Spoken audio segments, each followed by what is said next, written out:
ایک سوال یہ ہے کہ مصنوعی اعضاء یعنی آرٹیفیشل جو پارٹس بنائے جاتے ہیں انسانی جسم کے، پیر بنائے جاتے ہیں، ہاتھ بنائے جاتے ہیں یا دیگر چیزیں بھی بنائی جاتی ہیں آرٹیفیشل، تو ان کا وضو اور غسل میں حکم کیا ہے؟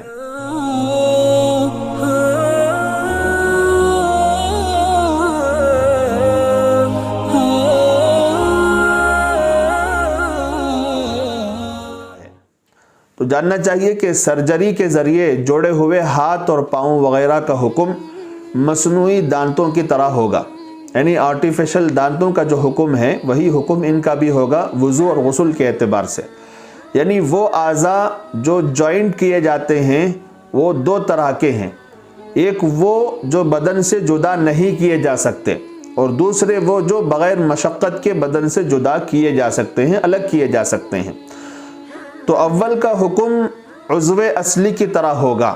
یعنی جو فکس ہو چکے ہیں نکالے نہیں جا سکتے، اس کا حکم عضو اصلی کی طرح ہوگا، یعنی ان کو نکالا نہیں جائے گا۔ اور ثانی کا حکم یہ ہوگا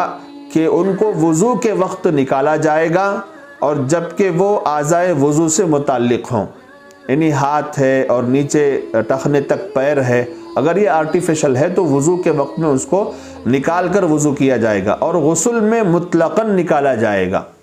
تو غسل میں تو نکالنا ہی نکالنا ہے، وضو میں اگر